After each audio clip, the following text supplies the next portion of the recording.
Então, eu vou voltar. Espera aí que demora para começar a gravar. Então, voltando, né? Então, a gente... sobre a história natural, em Que Livre do Adorno, está nos primeiros escritos, né? Que, na verdade, eu não tenho, acabou de sair, que foi traduzido pelo Verlaine Freitas.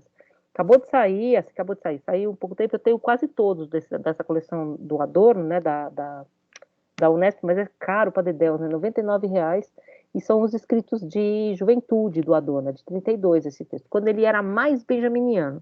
O que eu achei interessante nesse texto? Na verdade, eu estava procurando um material para falar da questão da história natural, e esse texto é uma conferência do Adorno, e ele faz, então, um levantamento, um histórico, vamos dizer assim, de onde ele tira essa noção, que é um pouco do Lukács, um pouco do Benjamin, e como também o Benjamin tem uma dívida com o Lukács, mas o Benjamin vai fazer uma questão mais relacionada também à mística judaica, a gente vai falar um pouquinho disso, porque não é muito unânime, né, essa leitura da questão da história natural, mas como a história natural tem a ver também com a noção de mônada, como a gente vai ver depois, agora, por fim, a gente vai chegar na monadologia do Leibniz, depois de tanto caminho, né, de tanto trabalho que vocês tiveram aí para ler, a gente vai comentar um pouquinho a monadologia, e vocês vão entender como a monadologia e a noção de história natural, elas têm um pouco esse elemento, que é uma espécie de uma dialética, né, como ele trabalha esses dois elementos que parecem opostos, mas que são trabalhados exatamente nessa confluência, que tem a ver também com a noção de origem, tal como ele pressupõe, que é essa noção de origem como totalmente histórica. Então, é como se ele estivesse negando, inclusive, a noção de um arcaísmo mítico que é não histórico. Um arcaísmo mítico e natural, sempre o mesmo, que é não histórico. Então, é como se ele estivesse, na verdade, já relacionando história e natureza nesse elemento que depois a gente vai ver que também a mônada vai articular como modo de exposição. Mas hoje eu queria, na verdade, pegar a questão de novo do tempo da origem, né, que é a questão do tempo da origem, que eu acho que é importante, trazer algumas questões sobre esse termo, porque eu acho que ele é bem central, embora eu acho que a Yasmin apresentou super bem essa questão em relação à história, eu queria trazer um pouco o termo, aí assim, acho que quem já fez esse curso comigo já ouviu isso 1 milhão de vezes, né, enfim, sobre essa questão de como essa palavra, origem, ou essa noção aparece, como ela é trabalhada com Benjamin. Então, na verdade, o que o Benjamin está tentando fazer, e a gente acho que está percebendo, ele está tentando fazer uma relação entre o que a gente pode falar que é uma história da literatura, uma história dos objetos literários, uma história da arte, se vocês quiserem, e uma filosofia. Então, ele está querendo não perder esses objetos, não perder os fenômenos, como ele diz, as obras, e também não perder a ideia, mas também não ficar nem só na ideia, nem só nas obras, que é um pouco o que a gente viu. Então, ele tem que fazer essa operação, vamos dizer assim, que é de conciliação dialética de polos que parecem que são cindidos. Então, vocês vão ver depois, acho que falei com o Carlos, citou o Antônio Cândido fala isso em alguns textos dele, vocês vão ver que existe um tipo de crítica que se diz formalista, que seria uma crítica que vai tratar os objetos de arte como forma, e uma crítica que se diz historicista, que vai tratar os objetos como história. E depois existe uma crítica também a qual o Benjamin critica muito, que é a crítica da recepção, que também ele vai fazer uma crítica, que é a noção, que geralmente ele elabora essa noção de empatia. Mas aqui ele está pensando nesses dois movimentos, uma crítica que pensa a história e uma crítica que pensa a forma. O que ele quer pensar aqui é que, como forma e história, são intrinsecamente imbricadas, de forma, inclusive, imanente, como a história está na forma. Então, é um pouco o movimento que ele está tentando fazer aqui. E se a gente for pensar, saindo da questão que da história da arte, se a gente for pensar fora dessa questão da história da arte, isso teria a ver também com aquele movimento de exposição dos objetos, não necessariamente objetos que seriam objetos artísticos, tá? Então, você pode pensar em objetos da ciência, objetos da filosofia, que é esse modo de exposição que não é metodológico a maneira mora geométrica. Então, voltando um pouco a essa questão, ele está mostrando, na verdade, os passos desse método que não é um método, desse desvio que ele fala, né? Desse método capaz de fazer lampejar a verdade nos fenômenos, fazer com que os fenômenos se agrupem em torno da verdade e fazer, portanto, que o todo e a parte se entreexpressem, né? Para usar já um termo que depois a gente vai ver no Leibniz. Então, ele está simplesmente mostrando, como esses elementos desse modo de exposição podem ser expostas. Depois, quando a gente chegar no finalzinho do prefácio, que eu acho que a gente vai dar conta de chegar, ele vai dizer isso tudo que eu escrevi foi simplesmente uma espécie de preâmbulo, de propedêutica para aquilo que eu vou fazer, que é expor exatamente o todo e a parte, o fenômeno e a ideia, nos capítulos seguintes do drama barroco alemão. Então, vou começar um pouco essa questão da noção de origem e gênese, né? E eu queria trazer para vocês uma leitura que é uma leitura do Foucault, tá? O Foucault não é exatamente um autor benjaminiano, mas o Foucault faz uma leitura do uso que o Nietzsche faz de alguns termos que nos interessam aqui. Um dos termos é Ursprung, origem. O outro termo é Entesterung, que é o termo que é traduzido por gênese no texto, tá? A gênese, ela difere da origem, como diz o Benjamin, que pode ser traduzido também como emergência, surgimento, tá? Aquilo que surge historicamente de algum lugar, portanto, tem a sua gênese marcada dessa historicidade. Existem outros termos para dizer princípio, começo, Herkunft, Anfang. Se vocês forem ler depois o Heidegger usa, por exemplo, o Anfang para dizer dos pensadores primeiros, né? Então, essa ideia é para dizer princípios, né? A ideia mais central seria essa noção de origem. E o Foucault vai tentar estabelecer algumas relações do uso desses termos em alemão nos textos de Nietzsche. O próprio Foucault depois diz que em alguns momentos esses termos têm uma certa relação de sinonímia, mas em alguns momentos do texto nietzschiano, e vale lembrar que o Benjamin, no começo do seu pensamento, ele tem uma marca nietzschiana que depois ele vai desaparecendo um pouco, forte, então ele tem leituras nietzschianas, inclusive o Hernani Chaves trabalha um pouco com isso, né, que é um nietzschiano, também lê Benjamin, é o tradutor de vários desses textos que a gente está lendo. Então, trazendo um pouco essa questão, mesmo que o Foucault não tenha razão, entre aspas, como um bom leitor ou um historiador da filosofia, ele nota, em alguns momentos, mas não em todos, enfim, mas isso não interessa, como o próprio Platão, o próprio Nietzsche, faz uma crítica ao uso desses termos. Então, no caso do Nietzsche, a preferência é pela noção de gênese, de genealogia. A gênese, ou o corte genealógico, da genealogia da moral, por exemplo, trata de escavar a historicidade dos objetos e dos saberes e dizer como eles se construíram. Então, é como se você fizesse uma espécie de escavação arqueológica nesses saberes, né? Você escavasse a história desses saberes para saber como eles surgiram. Então, o surgimento do Trauspir, nesse caso, seria essas camadas, vamos dizer assim, arqueológicas que foram construindo, vamos dizer assim, isso que depois se cristaliza, que é um pouco o termo como aparece no Nietzsche. Diga. Desculpe interromper, mas aí está parecendo que é a origem da Gênese. Quando ele vai fazer essa escavação, ele fazer esse levantamento, ele vai sair da Gênese para ir para a origem dela, é isso? Não, daqui a pouco eu vou falar disso. Na verdade, a noção de origem, em alguns trechos dos textos de Nietzsche, é uma noção considerada metafísica. Tá? Então, é um pouco o contrário, né? Assim, eu estou fazendo a genealogia exatamente porque eu estou querendo escapar da noção de origem. Né? Então, a genealogia, por exemplo, a genealogia dos termos morais, da vida moral, ela mostra que, na verdade, esses termos eles têm uma espécie de lastro histórico, e, portanto, que eles são em larga medida convencionados, né? Enfim, eles foram construídos historicamente, portanto, eles não têm nenhuma arqué primária, eles não têm uma anfang, um princípio. Princípio, por exemplo, é um termo muito interessante, porque princípio é também aquilo que funda, né? Princípios, né? Princípio é o que começa e o que funda, né? Então, um pouco também como o Heidegger vai trabalhar muito isso, e o Heidegger aqui talvez a noção de origem sirva um pouco de crítica a ele, que também é um nietzschiano, né, o Heidegger, em certo sentido, ele vai falar um pouco dos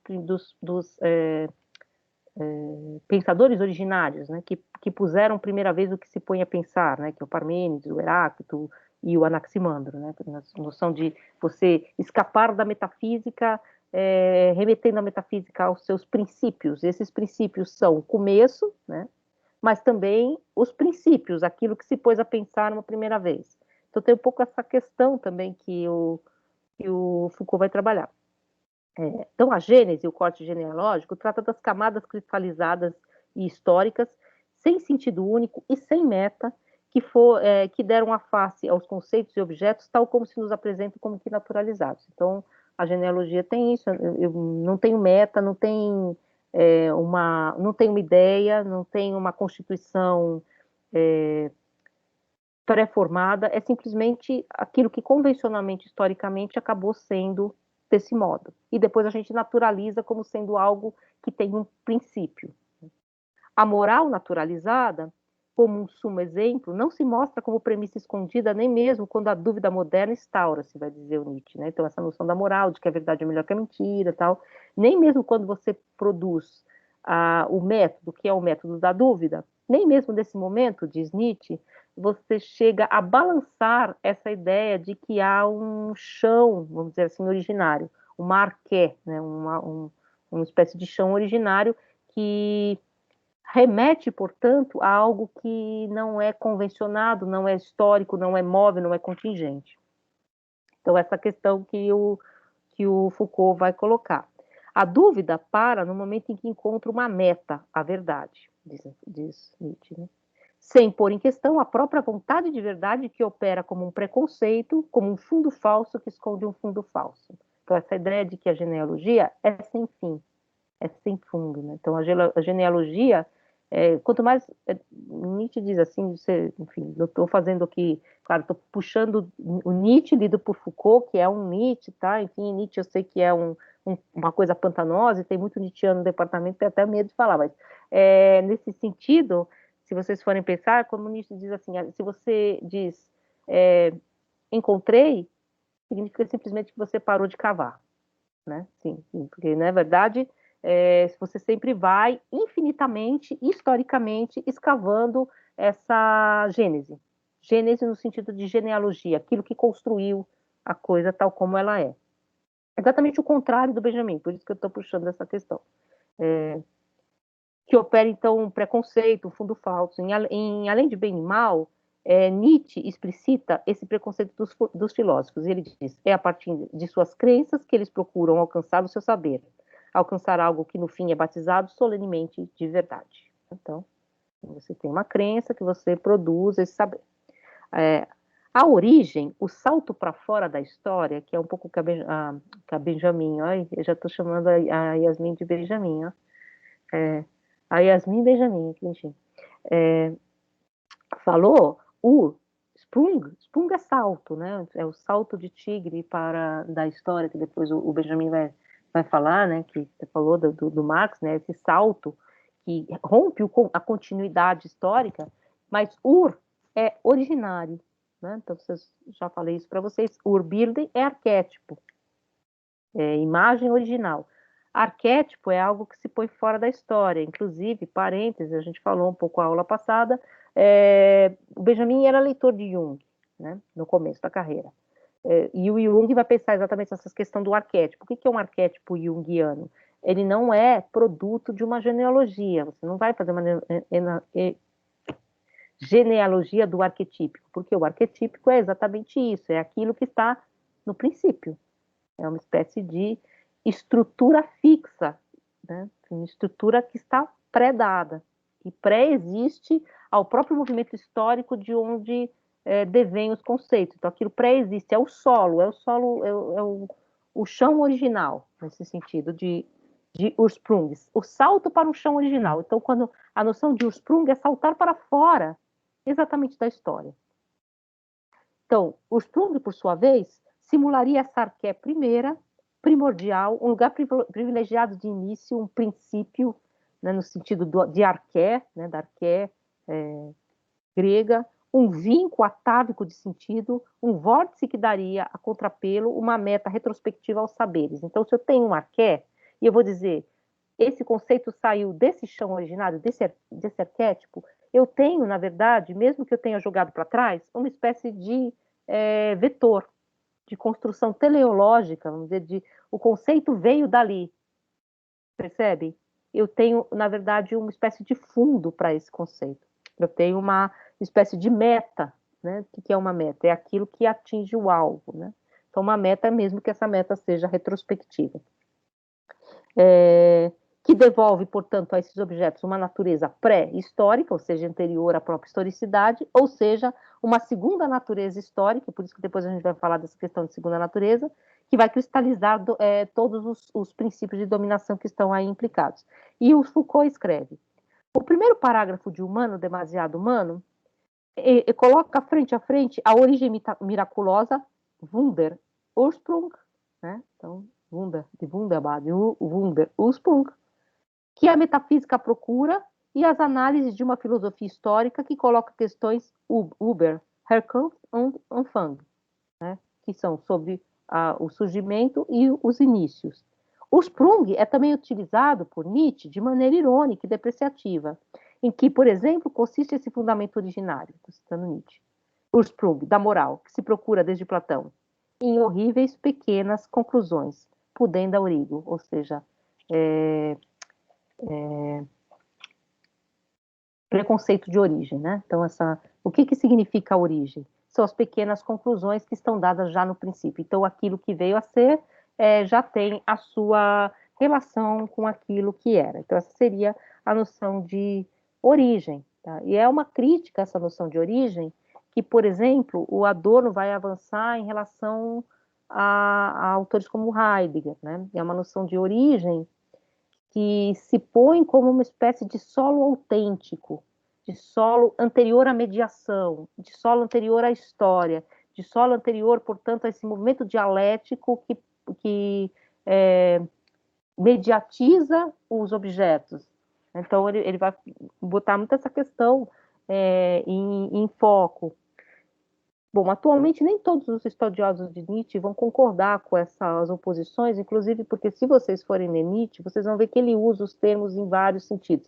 Tirando genealogia, que é um termo que eu acho que é mais nietzschiano, claro, às vezes ele usa os termos de outro jeito, e o mesmo Foucault reconhece uma certa sinonímia em alguns momentos do texto nietzschiano entre esses termos. Então não é exatamente que o Nietzsche disse que o Sprung é a origem no sentido metafísico platônico, e toda vez vocês sabem que Nietzsche cita Platão, para mostrar qual é o selo metafísico de que provém, portanto, esse preconceito, e ao contrário, o Benjamin está mostrando um outro Platão, um Platão que não é o Platão do preconceito metafísico, tá? É o Platão da verdade enquanto uma espécie de voo de Eros, né? Que lampeja na aparência, mas voltando então a Foucault, falando dessa distinção, na verdade, Foucault põe a nu uma questão central para o método da história. E por que eu estou retomando isso? Porque eu não sei se vocês viram nesse texto, ele fala várias vezes que você tem que descer ao pormenor, você tem que descer à minúcia, você tem que descer ao fenômeno para não perdê-lo, você tem que mergulhar no teor coisal da obra, né? nesse elemento que é minucioso. Inclusive, o próprio Benjamin tinha um interesse muito grande nesse tipo de trabalho, que é um trabalho que o Foucault também vai fazer, de coleta de dados, né? De coleta de elementos. Por exemplo, as passagens têm muito isso, né? Você vai coletar dados do século XIX no jornal, fotos, imagens, como se você precisasse desses elementos extremamente pormenorizados para produzir o mosaico do todo. Então, tem um pouco esse jogo também, né? Então, essa é uma questão central do método da história. Diga. Isso me lembrou um pouco do tratado e buscar esses pormenores, esses aspectos, digamos, editados no século XIX, jornalístico, para poder montar o todo. Posso fazer essa comparação? Que o Benjamin vai buscar. Na verdade, ele vai tentar encontrar, Benjamin, nas passagens, nesses elementos do século XIX, no texto do jornal, às vezes, assim, exatamente uma espécie de cristalização, de mônada, vamos dizer assim, se eu posso já falar, que vai explicitar essa história. Então, a história é imanente a essas construções, né?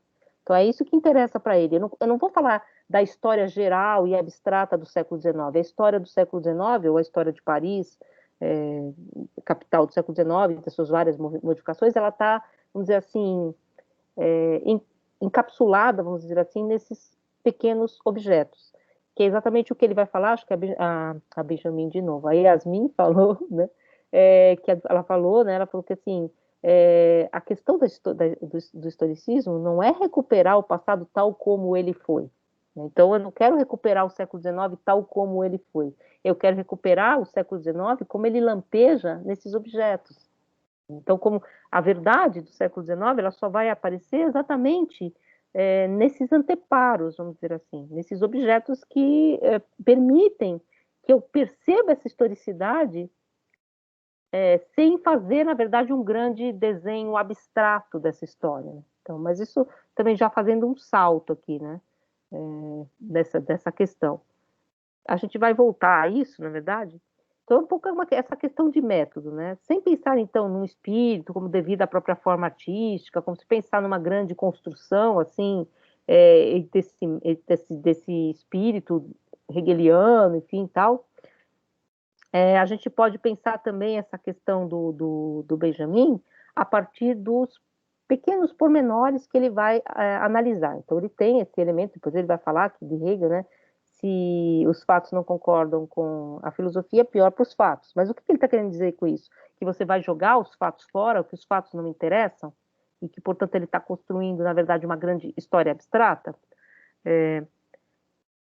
Nesse sentido, se você for pensar esse tipo de historiografia abstrata, é como se a história pudesse desfilar, né, vamos dizer assim, como ela foi diante dos meus olhos, né, e essa ideia que o Benjamin vai criticar depois de uma história que é uma espécie de contínuo, é um pouco um desenho também do século XIX.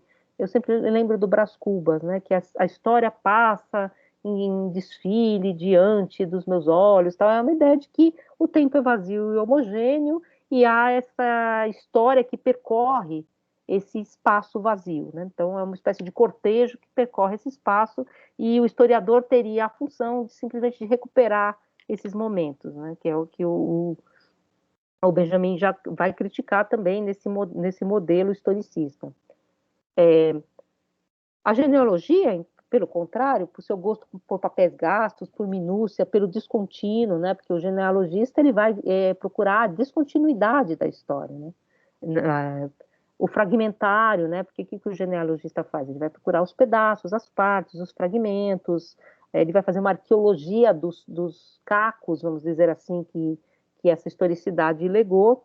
Ele desvenda, então, a construção por trás do próprio método científico moderno, a articulação de preconceitos naturalizados, tais como, no caso do Nietzsche, amor, glória, tal, enfim, cuja identidade e cujo reconhecimento podiam dar algum sentido único a uma ideia de história universal. Então, você tem uma ideia de história universal, ou um grande catálogo, vamos dizer assim, de uma história única. Então, exatamente a genealogia, ela está exatamente fazendo a crítica aos métodos que o próprio Benjamin está criticando também, né? E aí, citando novamente o Foucault, a genealogia não se opõe à história como uma visão altiva e profunda do filósofo ao olhar de topeira do cientista. Não é assim o filósofo que vê no grande sentido e o cientista que é uma topeira e fica só olhando as coisas pequenas. Ela se opõe, ao contrário, ao desdobramento meta-histórico das significações ideais e das indefinidas teleologias. Ela se opõe à pesquisa da origem. Então, a genealogia se opõe exatamente à pesquisa dessas origens, no sentido de uma espécie de teleologia originária. Vou procurar os arquétipos, a verdade por trás do fato, né? Essa ideia é um pouco que... Acho que esse processo coletivo vai começar a aparecer... Okay. Um fragmento aí de história. Na verdade, eu trouxe essas questões do Foucault porque, evidentemente, ele está falando o contrário do que o Benjamin está falando aqui, né? Ele está falando em favor de uma noção de gênese, de surgimento, de um surgimento histórico desses elementos, de que a genealogia ela daria conta exatamente dessa história fragmentária, descontínua, não do grande olhar do filósofo que faz, na verdade, uma espécie de hipostaciação da história universal. O que o Foucault diz, eu não estou opondo o grande filósofo à topeira do cientista, eu estou opondo a pesquisa genealógica à noção de origem, à noção de uma arqué originária, que é esta histórica, que é o solo primeiro de onde se constroem os elementos e tal. Então, trazendo um pouco essa questão para nosso problema, o próprio Foucault diz que a genealogia ela é cinza, ela é meticulosa, ela é pacientemente documentária, se ela trabalha com pergaminhos embaralhados, riscados, várias vezes reescritos. Na verdade, a genealogia que o Foucault descreve como método está muito próximo àquele método que o Benjamin fala como um exercício de voltar-se o tempo todo para os elementos do tratado. Então, essa ideia do tratado como uma espécie de materiais que são dispostos para essa reflexão. O trabalho paciente da coleta do fragmento a que se dedicou Walter Benjamin, notadamente no trabalho das passagens, como eu falei, seria um exemplo acabado de genealogista, de escavador da Gênese. Entretanto, como a gente leu no prefácio, origem, apesar de ser uma categoria completamente histórica, nada tem a ver com o surgimento, a intesterum, né? A Gênese. Então, ele disse isso. O Sprung não tem nada a ver com o intesterum. Então, o Sprung é a noção que ele quer recuperar. Em que sentido? Nesse, então, proscênio, vamos dizer assim, da pesquisa sobre o Trauspiro, então ele está construindo esses elementos para pensar o que vai ser o Trauspiro, o que vai ser o drama barroco. Benjamin procura expor, né? Então, Darstellum, né? Procura expor, ou seja, aprender a explicitar de forma crítica as condições de possibilidade para se aproximar do seu objeto. Então, o que ele está fazendo nesse proscênio é isso. Ele está dizendo, olha, quais são os elementos e qual o modo de aproximação deste objeto, que é o drama barroco, aqui no caso, mas pode ser qualquer objeto, para fazer com que esse objeto apareça na sua verdade, sem que, evidentemente, essa verdade seja da ordem do saber, uma verdade que é uma posse, mas que eu consiga relacionar, vamos dizer assim, esses fenômenos à sua verdade e fazer com que a sua verdade, ou seja, a sua ideia, apareça também como modo de botar esses fenômenos numa espécie de relação de totalidade. Então, o salvar os fenômenos, né, pelas ideias, como ele falou. Então, como ele vai expor essas condições? São as condições que, antes de serem metodológicas e abstratas, à maneira de uma teoria do conhecimento, né, mode geométrico, então, aquela introdução metodológica, que é muito comum em teses, é comum até hoje, a minha metodologia é a seguinte, eu vou estabelecer tal e tal elemento, eu vou escolher tais e tais elementos, eu vou analisar os elementos desse modo. Ao invés de ele fazer isso, o que ele já faz já é esse ir e vir no embate com as suas próprias questões, né? Então, ele está preocupado muito mais com uma teoria da verdade do que com uma teoria do conhecimento. Verdade na qual precisam enredar-se a teoria e a empiria, não posso ficar nenhum polo, nenhum outro, não posso nem ficar só com a ideia, nem só com o fenômeno, em uma totalidade mediada, mas nunca apreendida no reino do saber. Então, é uma totalidade à maneira do tratado, que nunca eu tenho, então, o conceito agora de Trauspiro, eu tenho o conceito da história de Trauspiro que é deslocado para fora, vamos dizer assim, do próprio embate com o objeto, no terreno abstrato, portanto, e neutro da posse. Então, eu não vou me apossar, a questão não é essa, você criar uma conceituação que se apossa, vamos dizer assim, dessa verdade, como a gente leu. Então, a verdade, ao fim e ao cabo, ela é imediata, não tenho como mediar essa verdade, ele diz ela é imediata, ela é não intencional, então não posso intencionar essa verdade, não posso mediar essa verdade, essa ideia. Ela não permite mediações conceituais, ela é passível apenas de uma participação fulgurante a partir das ideias que expõem um lampejo, como aquele lampejo do belo que sempre atrai as asas de um Eros carente que vem buscar o seu amado. Por que eu falei da palavra participação? Porque é uma palavra platônica, né? Essa ideia de que as coisas belas participam de algum modo do belo. Então, essa ideia é um pouco de que há uma participação dos fenômenos na ideia. E essa ideia reflexiva da beleza que aparece nesses fenômenos, da beleza como a verdade, né? E da beleza e da verdade que aparece nesses fenômenos. A verdade não é assim a intenção final de um método bem aplicado, então tem um método, e agora eu vou chegar a uma conclusão, né? Pouco a história da literatura que ele fala, além de, ou pela indução ou pela dedução, tenta fazer, né? Então, eu vou pegar vários objetos que são do mesma época, encontrar nesses todos o que é a média e tirar uma regra geral. Ou, ao contrário, eu vou pegar uma forma pré-existente, formalista, de modo mais formalista ou mais estilístico, se vocês quiserem, e vou fazer com que os fenômenos sejam subsumidos a essa forma. Por exemplo, vou pegar a forma da tragédia e comparar. Não, isso não é tragédia, isso não é tragédia, como uma espécie de régua. Ele diz que nem um modelo, nem o outro, nem a indução pela média e nem aquilo que ascende a uma espécie de dedução formalista pelos gêneros, né? Que seriam, nesse sentido, também não históricos, que é o que ele vai falar do Croce, né? O Croce não percebe que, ao conservar os gêneros depois de tê-los criticados, ele está exatamente precisando dessa noção de origem, que ele vai construir, né? A verdade não é assim a intenção final de um método bem aplicado, o que, no caso da teoria da arte, levaria a algum esclarecimento intelectual ou classificatório dos objetos, dos fenômenos particulares, e os fenômenos particulares também não teriam mais nenhuma importância nas suas particularidades, eles seriam classificados, fecho a caixa, põe tudo lá dentro, tal espírito, fecho a caixa, guardo, beleza. Ou, ao contrário, comparo, não é tragédia, não é comédia, né? Enfim, fico tentando estabelecer algo entre a tragédia e a comédia, portanto, é uma tragédia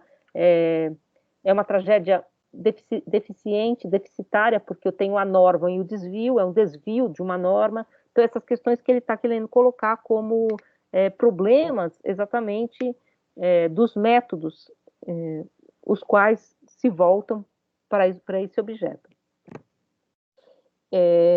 Ele quer uma busca, então, imanente à própria reflexão, então ele quer um método que seja o próprio elemento de buscar a verdade desses objetos. Um método que é própria exposição do objeto. Então, o método é a própria exposição do objeto, não tem um método pré-dado. E aí, Benjamin, na tradução do René, eu cito, o conceito de sistema do século XIX, que ignora a alternativa forma filosófica, representada pelos conceitos de doutrina e do ensaio esotérico, na medida em que a filosofia é determinada por esse conceito de sistema, ela corre o perigo de acomodar-se no sincretismo que tenta capturar a verdade numa rede estendida entre vários tipos de conhecimentos, como se a verdade voasse de fora para dentro. Então, é exatamente aquilo que a gente já leu, né, dessa ideia de uma espécie de pré-concepção metodológica que vai agarrar a verdade, que vai como uma espécie de intenção final. E ele diz que a verdade não é intencional e nem mediada, né? Não há uma verdade como resultado capturado de fora para dentro por um método formal qualquer, como a filosofia se pretende desde pelo menos o método cartesiano. Então, é por isso que ele volta ao tratado. A verdade não é uma moeda que, ao fim de um processo de aquisição, eu posso embolsar, né? O sujeito pode guardar no bolso. Não tem assim, então é isso, é tal espírito, tá, pronto, acabou, ou o objeto é conceituado, é determinado, e esse objeto para de estar em questão, e eu tenho uma resposta, uma verdade ou uma certeza que eu simplesmente retiro do processo. A verdade é imediata, ou seja, ela é inapreensível pelo conceito, né, que é o que ele diz, do entendimento, ele é objeto, portanto, de uma espécie de amor reflexivo, e ele fala no texto, a Benjamin, desculpa, hoje vai ser o dia inteiro, a Yasmin falou muito bem, o termo que ele usa é fôlego, né? Então você tem um fôlego de ficar indo várias vezes, como se você tivesse uma espécie de respiração de voltar-se a esse texto, né? Então essa ideia de um amor reflexivo ao qual sempre falta a posse final. Então é uma espécie de sempre ir novamente ao objeto, cujo impulso passa a ser o motor mesmo dessa busca, que é o amante e não perseguidor, que o Eros segue, portanto, o seu objeto. É revelação que lhe faz justiça, ou seja, exposição.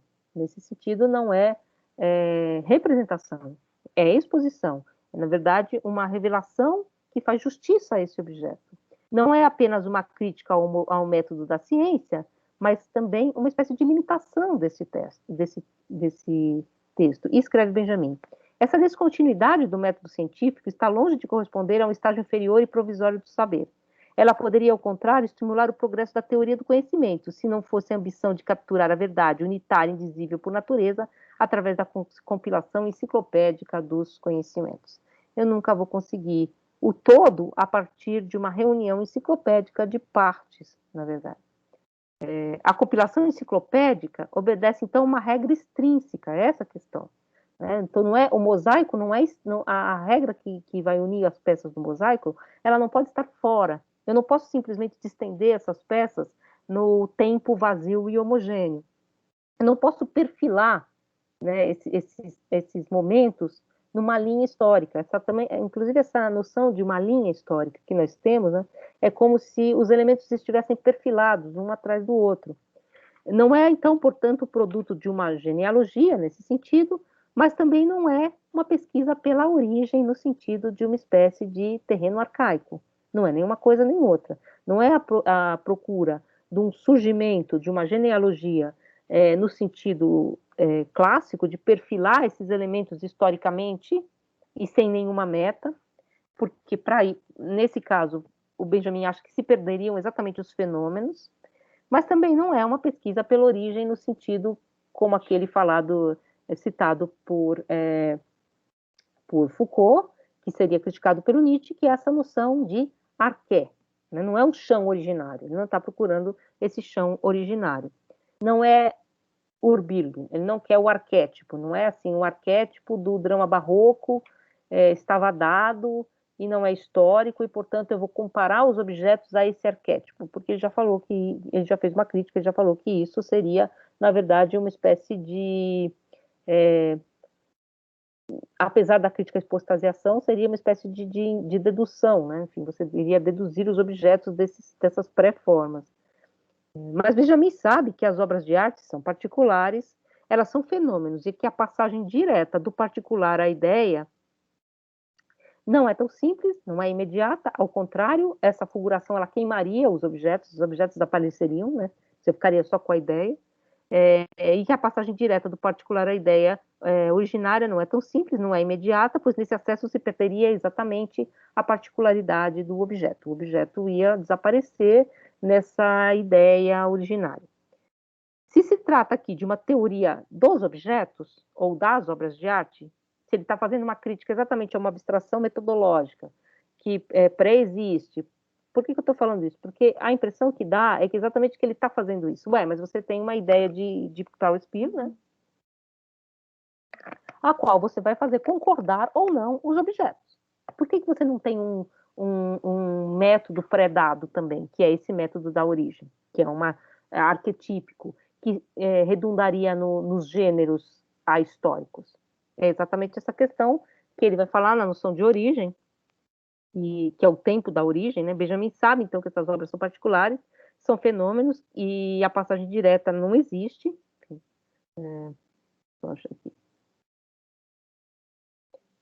Se se trata aqui de uma teoria das obras de arte, dos objetos particulares, esta não pode partir dos fenômenos para o conceito geral, porque seria uma questão indutiva. Não pode dar apenas mediante uma intenção meramente factual e estatística, se não quiser fazer uma violência às especificidades e extremos dos objetos artísticos ou dos objetos que estariam em questão. Eu perderia exatamente os elementos mais específicos desses objetos. Vocês estão entendendo um pouco a questão, assim, né? Da noção de genealogia e de origem, né?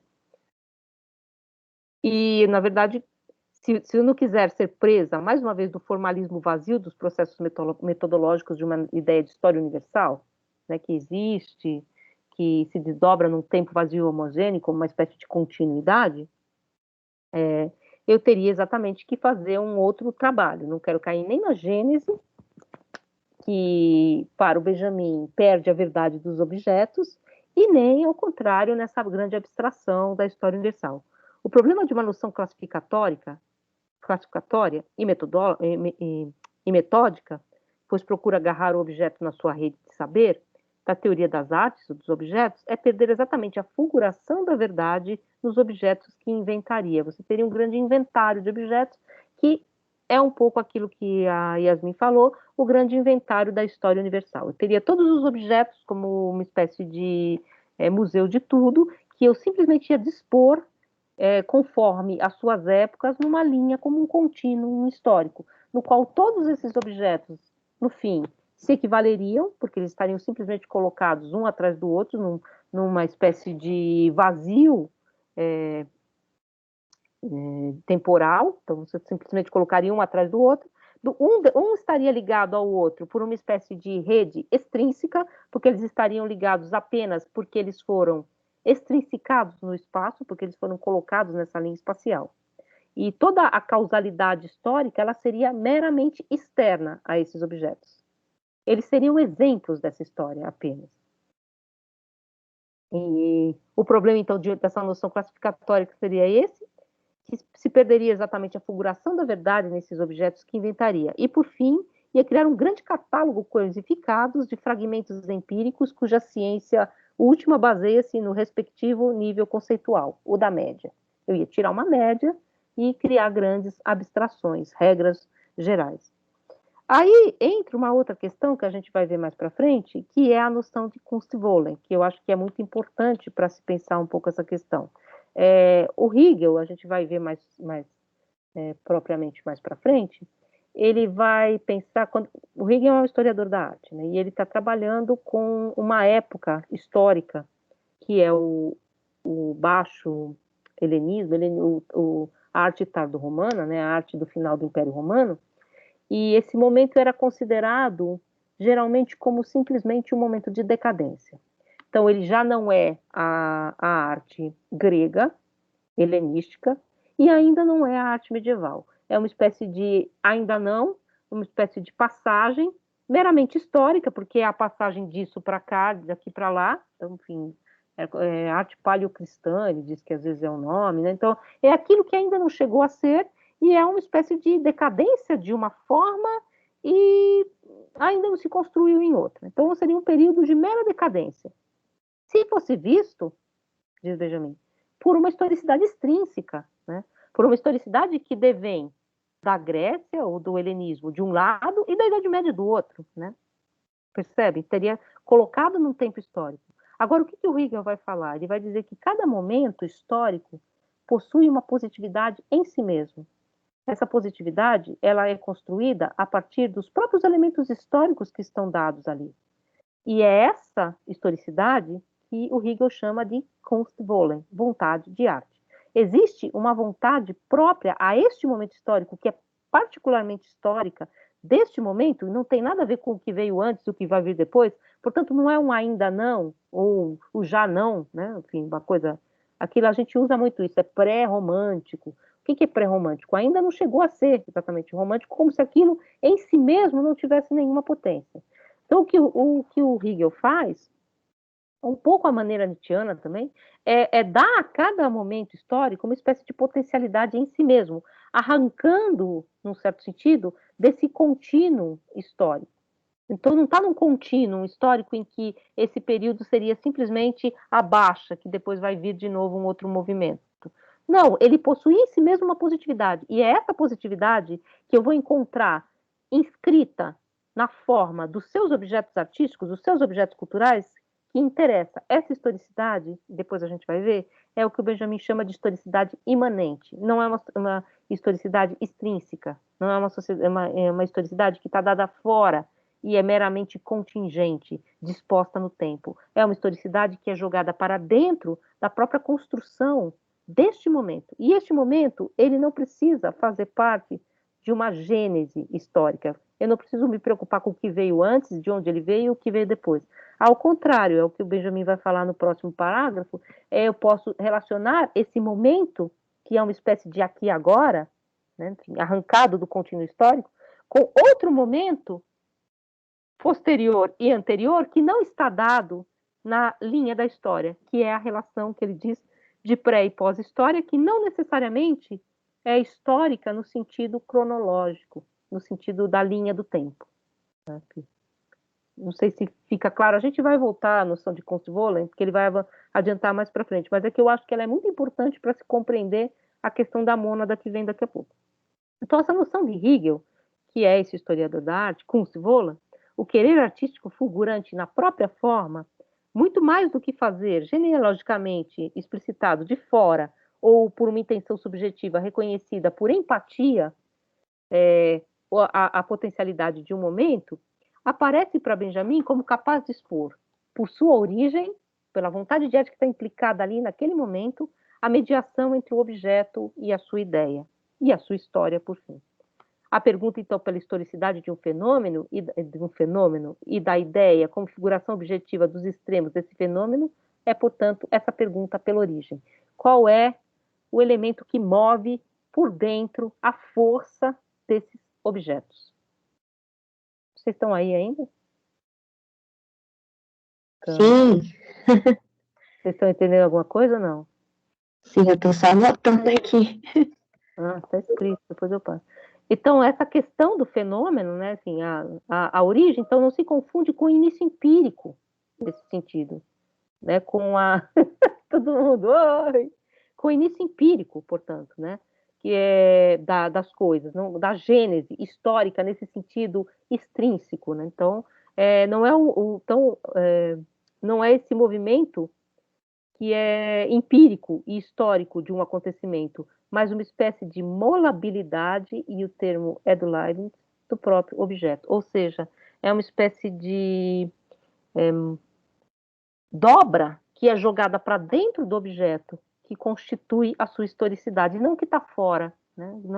Não o que está dado por fora. Esse movimento de Benjamin, que é de Hegel também, permite trazer à luz objetos e momentos que escapam à média discursiva da história universal, momentos extremos, tais como a Idade Média, a arte tardo-romana, o Barroco, o Trauspiel, o fim do século, Paris do século XIX, cada um na sua historicidade imanente, na verdade, né?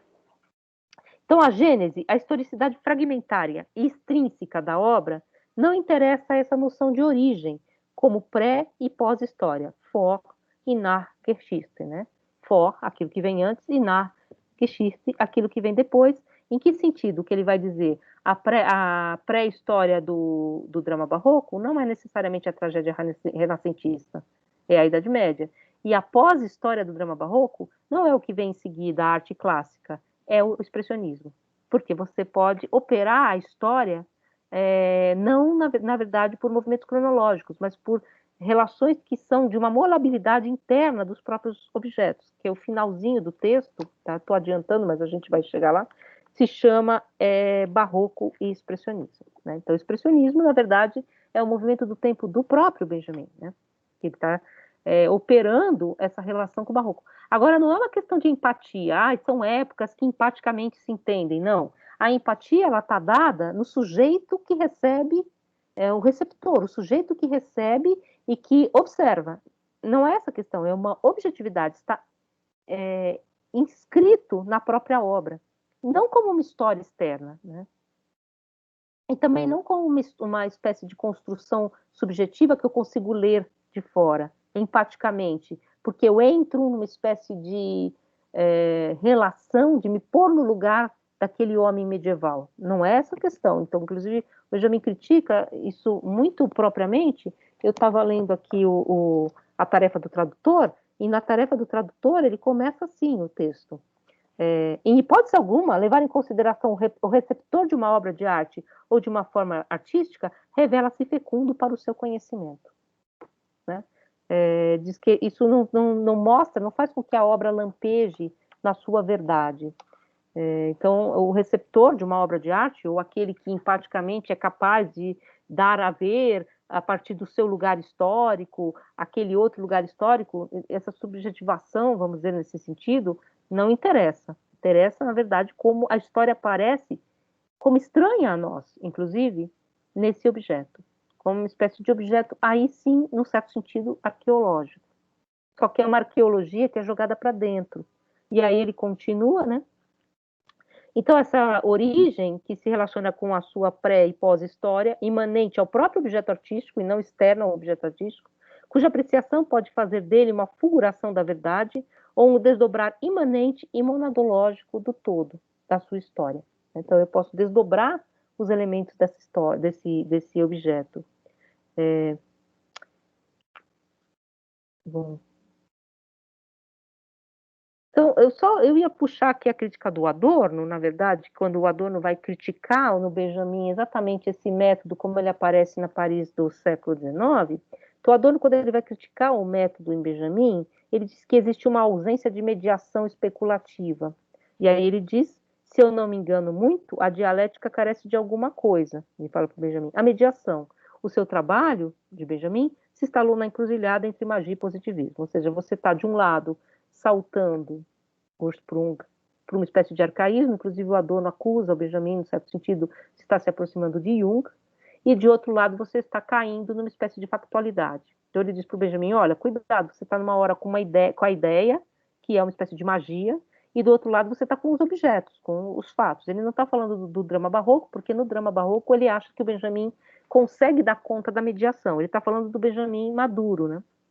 E em um outro trecho, ao comentar a epígrafe tomada de Michelet do Exposé de Benjamin de 1935, ele diz, que é assim, cada época sonha a seguinte, né? Ele diz, o Adorno, se o desencantamento da imagem dialética por um sonho a psicologiza, ao mesmo tempo cai sobre o feitiço da psicologia burguesa. Pois quem é o sujeito do sonho? Quem sonha? É isso que ele pergunta para o Benjamin. Né? Se cada época sonha outra, né? Como que é? Como cada época carrega, vamos dizer assim, os elementos potentes da próxima época. Quem sonha, né, na verdade? Não à toa, então Benjamin vai incluir no texto sobre Baudelaire uma crítica a Jung para afastar exatamente a crítica que o Adorno fez a ele, dessa noção arquetípica que estaria rondando essa noção de uma noção de reificada de memória coletiva, como se ela tivesse dada, pré-dada, que é atávica, que é positivista. Mas a resposta aí o Benjamin fala que não é Jung e tal, que ele não está próximo disso, tal, enfim. Na verdade, ele vai dizer que o que ele quer produzir, e ele já fazia isso no drama barroco alemão, é isso que ele quer dizer, é a imagem dialética que seria esse lugar enfeitiçado. Essa imagem seria exatamente esse lugar, né, vamos dizer assim, que carrega a potencialidade da história, a vontade histórica que estava ali implicada. É esse objeto que sonha. Ele sonha exatamente essa vontade de arte que o produziu. É essa vontade de arte que está ali presa nas dobras monadológicas dessas ideias, a ideia de Trauspir, da ideia das alegorias do Baudelaire. E aí ele continua, mas, essa dialética, então, que é um lugar enfeitiçado, mas que é historicamente determinado, onde o pensamento se imobiliza numa constelação saturada de tensões, como ele diz. Né? Então, como se aquilo ficasse parado, isso nas passagens. Então, nesse sentido, é como se o Benjamin dissesse para o Adorno: quem sonha não é o burguês, quem sonha é o objeto. Quem fala da sua história, quem fala da historicidade, da origem, não é o historiador, é o próprio objeto. Por isso que esse fôlego retomado de ir sempre ao objeto. Então, de você ir reiteradamente a esse objeto. É essa questão que eu queria levantar para vocês também, porque quando a gente fala da noção de pormenor e da questão filológica, que o Benjamin fala do teor coisal e de se você não perder o fenômeno, de você entrar nesses objetos quase como uma espécie de investigador à maneira do genealogista, ele está fazendo esse duplo movimento. Ele é um genealogista que, a partir do teor coisal, quer fazer surgir o teor de verdade. Então, a origem também é por isso que ela pode ser pensada como totalmente histórica. Porque o que é a origem? A origem não é o jogar fora a genealogia. É onde a genealogia, ou seja, o processo histórico, os restos históricos, eles se condensam nesse outro elemento que não é mais histórico, que é uma coisa em si mesmo, que é uma ideia. E ele diz isso claramente aqui, né, no trecho que a gente está comentando, né, ele diz que da noção de origem, né, mas apesar de ser uma categoria plenamente histórica, a origem, o Ursprung, não tem nada em comum com a gene, em Testerum. Origem não designa o processo do devir de algo que nasceu, mas ante aquilo que emerge do processo de devir e desaparecer. Então, aquilo que veio e aquilo que vai sumir, a historicidade externa, ela é condensada nesses elementos, ela é jogada para dentro desses elementos originários. A origem insere-se no fluxo do devir como um redemoinho que arrasta no seu movimento o material produzido no processo de gênese. Então, a gênese não é que o genealogista não participa e ele está pensando em origem no sentido que o Nietzsche critica do platonismo, a origem como marqué. Ao contrário, ele está dizendo que a gênese é o material que é condensado na origem. Só que a ideia originária, depois ele vai perguntar, né, o Trauspil é uma ideia originária? É uma ideia de origem? Há uma origem aí? porque essas ideias que se condensam, elas são esse cristal, vamos dizer, essa mônada, né, as ideias, capazes de dar a ver essa historicidade imanente, que fica presa nelas, e aí depois a gente retoma, porque a monadologia vai dizer exatamente isso.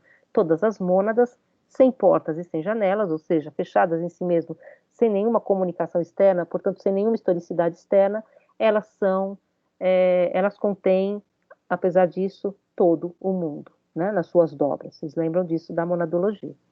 E aí, só fazendo aqui um resumão do tempo da origem, que o Benjamin, então, inicia esse texto com a questão da relação entre ideia e fenômeno, né, enfim, no âmbito artístico, que a gente está tratando, ideia e obra, mas a gente está também trazendo mais para uma questão que é uma questão da teoria do conhecimento.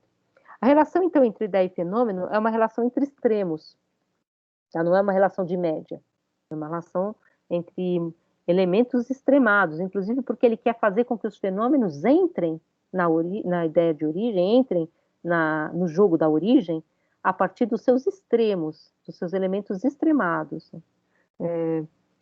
E ele acena, então, para o problema da historicidade das formas artísticas. A pergunta pela historicidade de um fenômeno e da ideia como figuração objetiva dos extremos desse fenômeno é essa que é a pergunta pela origem. Tá? É uma pergunta histórica, não é uma pergunta arquetípica, de forma alguma, né? Mas ele diz também, eu não posso perder essas palavras, apesar de saber que elas são essa condensação de elementos genéticos, históricos, portanto, que num determinado momento se solidificaram, vamos dizer assim, se cristalizaram nesse redemoinho, vamos dizer assim. O exemplo que ele dá é exatamente do rio. Vocês sabem que o nome dele, da mãe, tem um pouco a ver com isso, né, de rio, né? O segundo nome do Benjamin, que ele está aqui na introdução, não está? Depois eu comento isso, então, né? Ele tem um nome Benjamin, tem um nome alemão, e ele tem um outro nome também, um outro sobrenome também, que é uma espécie que tem a ver com uma espécie de ninfa dos rios, assim, uma coisa que flui, né? Enfim, não que isso tenha alguma coisa a ver, né? Mas ele, enfim, gostava de brincar com os nomes, né? Bom, a origem não se confunde com o início empírico histórico de um acontecimento, como eu falei para vocês, e Benjamin retoma, então, esse conceito nietzschiano, como eu falei para vocês, que a origem não é gênese, mas, de algum modo, ela tem esse movimento que carrega a genealogia. Ela não é gênese no sentido de que eu não estou preocupado de onde a coisa veio. Ela carrega esse movimento, então ela é o movimento da criação da ideia que se organiza em pré- e pós-história, não cronologicamente, é o que demonstra, portanto, o subtítulo, como a gente vai ver daqui a pouco, barroco e expressionismo, que se relacionam de forma não cronológica, né, um tempo, na verdade, expressando o outro. O tempo da origem mantém, então, uma relação com a historicidade que lhe é intrínseca e não acidental. Não é por acidente causal que o tempo da origem está inscrito nas obras. O que permite relacionar ideia e fenômeno, total ou particular, objetivando na ideia os fenômenos e fazendo com que a ideia lampeje também, porque a ideia, como a mãe fáustica, ela só vai tornar-se uma mãe fáustica quando os fenômenos a rodearem, como uma espécie de constelação. O Trauerspiel, então, a pergunta seria, é um fenômeno de origem? Essa forma do drama barroco alemão, que depois a gente vai ver, aparece na história literária, ora como um texto palaciano irrepresentável, uma coisa defeituosa, uma espécie de deformação da tragédia do Renascimento, uma espécie de tragédia de leitura enviesada de Aristóteles, então uma coisa que, sim, se você for pensar nos moldes da história cronológica, como um elemento decadente, mais ou menos como aquela arte tardo-romana do Hegel. É alguma coisa que não tem interesse. Deu uma travada. É? O que foi? Eu falei, não, eu estava falando que o drama barroco, mais ou menos como a arte tardo-romana, ele é visto sem nenhuma potência em si mesmo, né? Ele é ou a decadência da tragédia que veio antes, ou alguma coisa que ainda não se construiu, né? Alguma coisa que não tem forma, como algo tão defeituoso que só mereceria a atenção dentro desse elo histórico, né, daquilo que vem antes do que vem depois, como uma espécie de elo cronológico. Ele não teria, portanto, nenhuma potencialidade em si mesmo, ele seria simplesmente, portanto, uma forma decadente e incompleta. Não teria nenhuma positividade em si mesmo, como vai dizer o Hegel da arte tardo-romana, né? Mas se a gente pensar no tempo da origem e não no tempo cronológico da Gênese, a relação entre tragédia e trauespiro não é, então, de uma continuação empírica e desfigurada. O drama barroco não é uma tragédia mal feita, uma leitura ruim de Aristóteles, uma leitura defeituosa da tragédia anterior. Ao contrário, as duas formas, a tragédia e o drama barroco, ou trauespiro, se confrontam com a sua origem e a sua determinação histórica, que são absolutamente diferentes. É isso que ele diz. Cada ideia originária, a ideia de tragédia e a ideia de drama barroco, elas são fechadas em si mesmas, elas não têm comunicação. Então, uma não é decadência da outra. E os fenômenos devem se referir a elas, participar delas, se vocês quiserem usar o termo platônico, né? O rodeio, portanto, a volta, o mosaico, são as formas da apresentação dessas relações históricas que são imanentes ao próprio objeto. Que aqui, no caso, é um objeto artístico, mas se vocês pegarem depois, volta a dizer, o texto do Adorno, pode ser qualquer tipo de objeto, na forma ensaio, né? A forma ensaio é exatamente esse movimento. É um movimento de rodeio, de método sem método, que, tentando dar conta do objeto, o desdobra nas suas dobras imanentes, nos seus elementos internos. E ao fazer esse movimento, não é meramente formalista, não vou pegar o objeto e fazer análise formal das palavras, ou se for um objeto de ciência, uma mera taxonomia, classificação. Não, eu vou, ao contrário, desdobrar de dentro desse objeto a sua verdade imanente. Que verdade é essa? É esse tempo originário, né? Esse tempo que, da história, num certo sentido, se paralisou nesse objeto. Depois ele vai dizer que, aqui não, tá? Isso vai ser mais para frente, que é a dialética paralisada, né? Ou seja, o movimento histórico daquele momento é como se ele fosse, num certo sentido, cristalizado. Tem um texto que o Nietzsche gostava muito, que é o do Stendhal, do amor, né? Não sei se vocês já leram.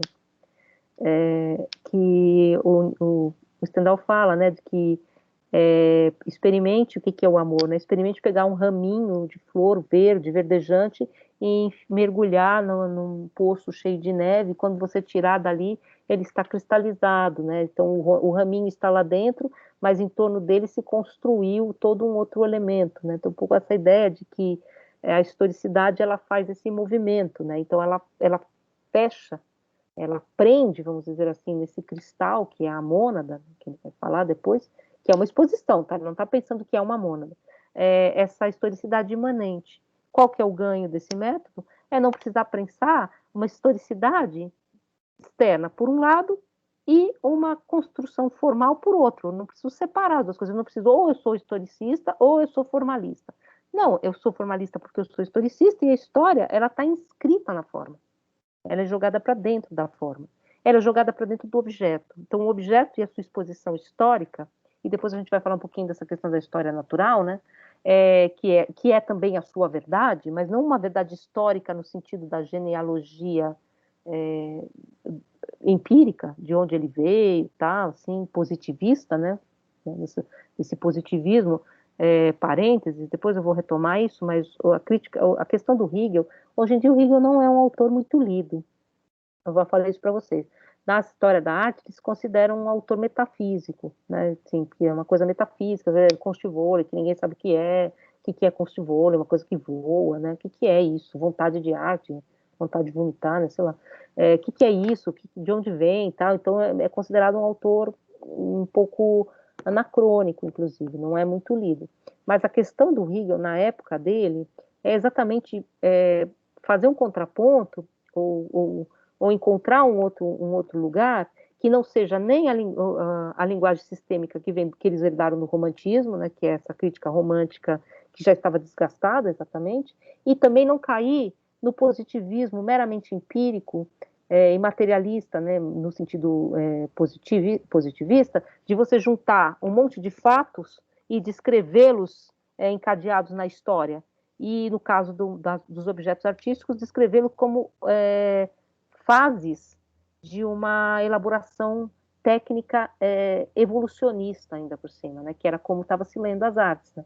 E, nesse sentido, evolucionista, que você pode pensar que tem épocas, então, que você tem uma pujança de técnica, e a época seguinte é uma decadência técnica. Você está pensando na evolução. Né? Então, é um sobe e desce, tudo bem, mas é como se fosse uma linha reta. Né?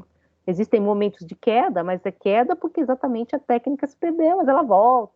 E ele está tentando exatamente encontrar um meio termo, o Hegel, para essa questão, que é um pouco o que o Benjamin está fazendo, talvez com mais elementos, né, elementos teóricos e tal.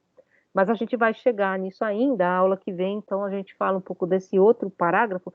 Hoje, na verdade, eu não peguei exatamente o texto, porque Yasmin já tinha parado no texto. Eu só queria trazer um pouco essas questões da noção de Gênese e da noção de origem, para a gente pensar também, porque, num certo sentido, vocês vão ver que o tempo todo, o trabalho, ele se aproxima dessa genealogia, ou seja, de ficar investigando o pormenor. Ele é cinza, né? Ele gosta de trabalho cinza, ele gosta dos fragmentos.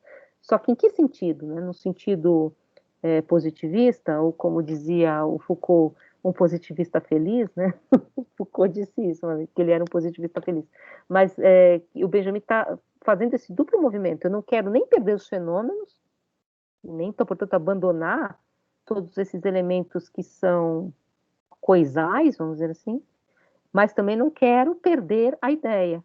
Eu não quero perder, ou se vocês quiserem de outro termo, eu não quero ficar nem na forma e nem na história, nem num lugar nem no outro. Uma história contada como história universal ou como aquilo da forma como foi.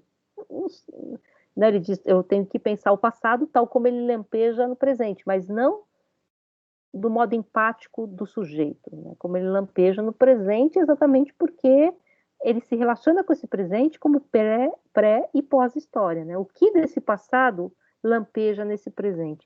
Portanto, o que desse passado fala da verdade desse presente, né? Nesse sentido, um pouco. E aí, gente, vocês têm alguma questão? Muitas, nenhuma? Eu vi que eu escrevi aula do dia 27 de abril, TC, bom, enfim. Aí, não sei se tem alguma questão, ou várias, ou nenhuma. Como todo mundo foi embora, me largou aqui. Então, deixa eu só falar uma coisa aqui para vocês. Tá aberta, então, a revista Polemo, vocês viram, né? Que eles estão recebendo textos sobre Walter Benjamin, vocês viram, né? E textos sobre estética também. Acho que teve, acho que a Jéssica, eu falei para ela do texto dela do curso de estética, né? Acho que a gente podia conversar depois, assim. Tem vários textos que eu falo, às vezes, assim, podia virar um artigo, depois eu não volto a falar com a pessoa, mas acho que é só dar uma burilada, às vezes vira um artigo, um texto que a gente escreve para um curso, assim, também, né? E aí, gente, muito confuso, muitas coisas. Então... E essa questão do teor coisal e teor de verdade, novamente a gente remete àquele texto do Goethe, tá?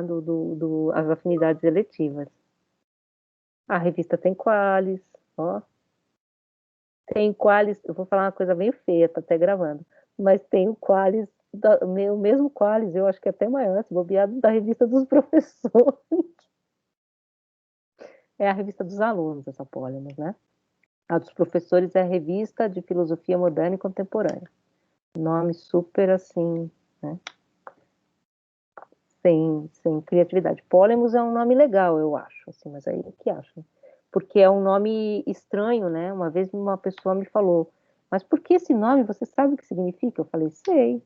Mas por que esse nome? Que horror! Não, porque é Polemos, né? Né? Do Pantarrei, do conflito, né? Do polêmica, mas eu sei que é guerra, né? Polemos. Enfim, uma revista que não chama paz, chama guerra.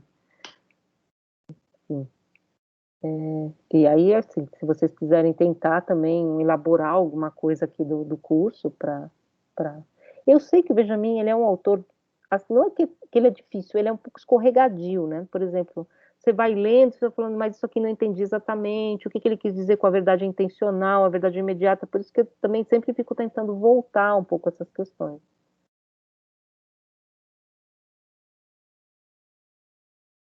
E aí, Professora, eu estou diga. me propondo a escrever e a falar sobre a melancolia e tudo mais. O que eu já voltei no texto, no, no, no início, já fui para o final, já voltei para poder, porque às vezes faltam uns alinhavos, faltam uns encaixes, que nem eu falei para a senhora sobre o príncipe, né? Uhum. Falei, gente, sabe? Mas acho que a proposta dele é essa mesmo, ele sempre, desde o início fala assim, se tem que isso aí, vai e volta, você vai e volta, se É. reconstrói, constrói, Uhum. reconstrói, né? É um autor que dá trabalho. Eu acho que assim, ó, um texto que eu acho que é legal para você dar melancolia, acho que está naquele livro da. Naquele livro tá aqui, peraí. Ai, tá caindo esse negócio. Nossa, vocês não imaginam a bagunça que tá aqui. Peraí, estava aqui em algum lugar. Aqui. Eu acho que esse livro aqui da Jeanne Marie tem algum texto, ó. Ele tem limiar, aura e rememoração, né? Deixa eu ver.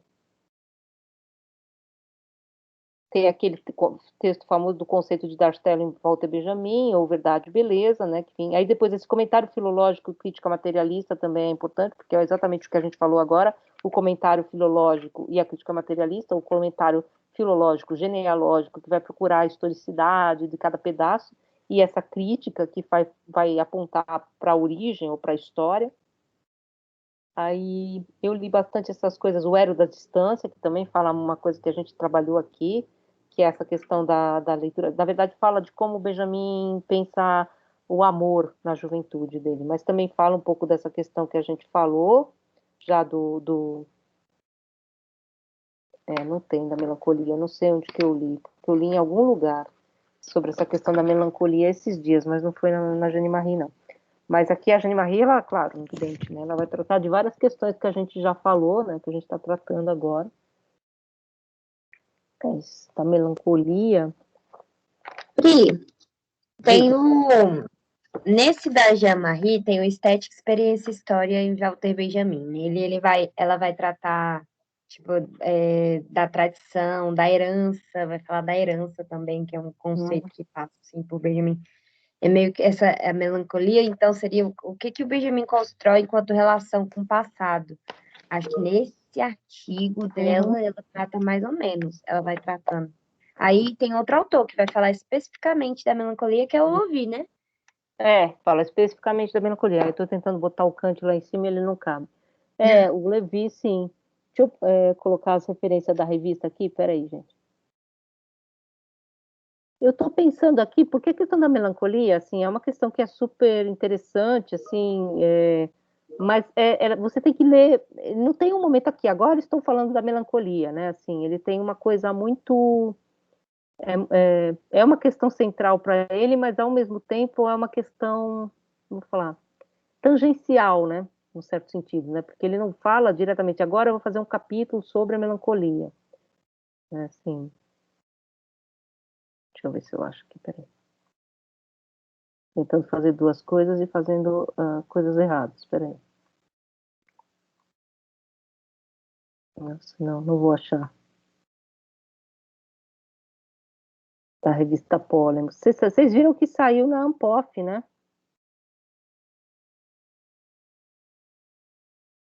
Bom, depois eu acho e tento mandar para vocês, gente, porque eu não consigo achar, fazer duas coisas. Limiar, aura e rememoração, esse aqui da Jeanne Marie. Agora, vários desses artigos, se vocês não tiverem dinheiro para comprar o livro, já foram publicados, tá? Então, esse da Arstellum está na revista Criterion. É só vocês procurarem, joga na revista Criterion, vai aparecer. Ó, foi publicado na revista Criterion, número 112. Eu já tinha lido esse texto na Critério. Comentário crítico, comentário filológico crítica materialista foi publicado na revista Transformação, de Marília, no número 34. Também é fácil de achar na internet. Então, é só jogar comentário filológico crítica materialista, Jeanne Marie, vocês vão achar. Essa da atenção eu acho bem boa também, bem legal o texto. Aí, qual mais? Ó, Eros da Distância eu também já tinha lido, tá na revista Arte e Filosofia, que é uma revista de Ouro Preto. Também, se só vocês olharem lá, vocês vão achar, né? Nesse texto do Limiar e Áurea, também tem outro que vai tratar especificamente, assim, especificamente não, mas vai Especificamente percorrer não. o tema da melancolia, que é atenção e dispersão, elementos para uma discussão sobre a arte contemporânea a partir de Adorno e Benjamin, que aí vai pegar esse É isso. debate. É esse mesmo, é esse texto que eu li, porque é exatamente essa questão que é uma questão do Benjamin e do Adorno da atenção e desatenção moderna, né? Como assim, a espécie de quando o Adorno vai falar, por exemplo, da regressão da audição, ele vai falar de uma audição desatenta, né? Então essa noção de atenção e desatenção que é tratada nesse texto. Então, como o Benjamin trata, como o Adorno trata, e a questão do melancólico tem um pouco esse movimento, né? Porque o melancólico é alguém que precisa ser o tempo todo despertado. Então ele tem uma espécie de atenção volátil, né? Uma atenção que é a atenção moderna, né? O moderno seria esse melancólico por excelência, que é uma atenção que precisa ser o tempo todo é, recolocada, né? Tipo, senão a pessoa não consegue manter, né? Ela não tem fôlego, né? Vamos dizer assim. Então, é um pouco essa questão que ele põe nesse texto como o espectador melancólico do homem do moderno. Então, mas aí, assim, ele vai falar também no drama barroco da figura do melancólico, né? Eu estou lendo vários artigos, tanto a parte de artes também, que trata da questão da figura melancolia 1, né, do artista. Então, assim, eu tô lendo tudo para tentar fazer um trabalho legal, entendeu? Eu até pensei em fazer o seminário, mas eu acho que eu não consigo fechar a ideia geral para a apresentação. Se eu conseguir chegar até o dia, digamos, dia 10 de maio, aí eu acho que eu apresento um seminário e faço a escrita. Legal. Mas eu estou tentando, não quero falar nada porque não concluí, porque realmente, melancolia é um tema secundário, só que ele está imbricado em várias coisas. Esse é o problema, ele é um tema que perpassa. Eu tenho que delimitar, né? Ele. Você pegou da melancolia a melancolia do Dürer, o texto famoso do Panofsky, né? Eu estou pegando, e estou também fazendo, eu vou trazer também a Melancolia 2, de São Jerônimo, né? Então, assim, eu estou lendo, olhando muito para a fotografia, né? Para a imagem.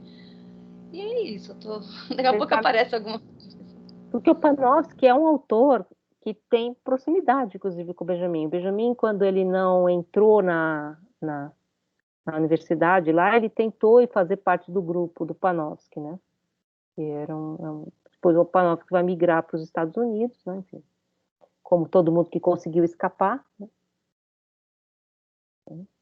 Mas o Panofsky tem uma coisa mais neocantiana, mas está um pouco são autores que têm proximidade histórica, né? O Ivan Panofsky e o Benjamin. E aí o Panofsky, esse livro sobre a melancolia, sabe que eu não tenho, né? Eu queria muito ter. Que é ele e o Sals, né? Que escrevem. Eu não tenho. A minha irmã tem. Ela ganhou do namorado, mas enfim. Eu pedi pro meu namorado. Mas é francês, livro francês. Quer dizer, o Panofsky, eu acho que esse texto. Panofsky tem vários textos que ele escreveu em inglês, né? Então ele mudou para os Estados Unidos e passou a escrever em inglês. O meu inglês não é nenhuma maravilha, e se tiver em francês, eu prefiro 1000 vezes. Então, aí eu sei que tem em francês. E deve ter. Não sei se esse texto foi escrito em alemão, mas eu acho que foi. E tem em alemão, né? Alemão. Então, mas aí alemão também é.